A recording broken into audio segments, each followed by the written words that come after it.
Moi j'interviens au nom d'Attaque VAR. Cacher ces violences sociales, économiques et policières que je ne saurais voir. La France n'échappe pas aux violences d'une mondialisation dominée par les enjeux financiers et les concurrences exacerbées. Dans ce monde-là, les territoires et les services publics sont conçus comme des marchés et le droit des hommes comme des archaïsmes. Contrairement à ce que disent les indicateurs tels que le PIB ou la population, tous les deux en augmentation ces dernières années, la France ne serait pas un territoire compétitif, attractif pour les investisseurs. Macron, l'homme des mots, sophiste de formation, prêtre de l'économie du ruissellement et du premier de cordée, ne peut endiguer cette crise financière et économique qui fait des dégâts sociaux en laissant sur le bas-côté de la route de la réussite des milliers, voire des millions de gens. Plus de 30% de la population vit avec moins de 970 € par mois. La République, ce n'est pas que des injonctions et des interdictions. C'est surtout des principes qu'il nous faut vivre en acte. On a besoin de cette mixité sociale car nous sommes multiculturalistes, dans nos écrits et dans nos cités, pour que vive la promesse républicaine, pour qu'elle ne soit jamais démentie depuis notre plus jeune âge. Comment faire ensemble? Comment faire société ou nation, surtout dans un moment de crise sanitaire et de crise économique, où la solidarité devrait être le fil rouge, le guide de notre fraternité républicaine. Face à cela, nous avons un gouvernement antisocial qui se complaît dans sa médiocrité pour répondre aux préoccupations légitimes du peuple sur les inégalités sociales qui se creusent et sur le terrorisme mortifère.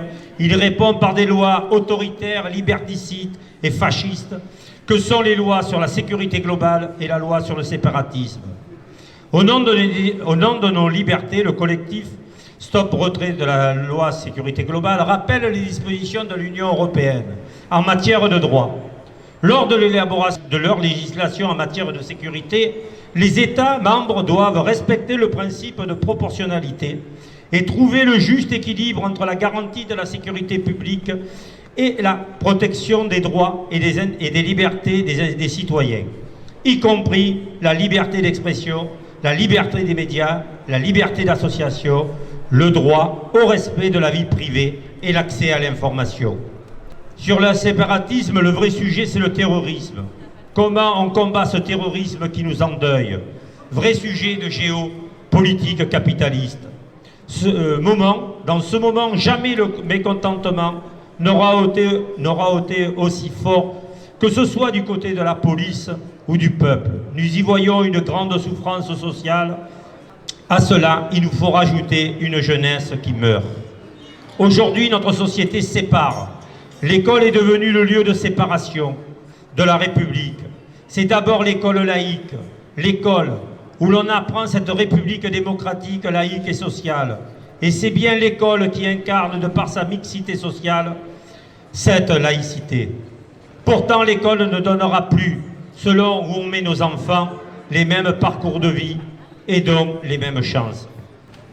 Que devient alors cet ordre et cette promesse républicaine? Ce contrat social et laïque est devenu, et du comment on vit ensemble, à l'inverse de celles et ceux qui souhaitent, dans leur dessein politique, faire cession avec les valeurs de la République.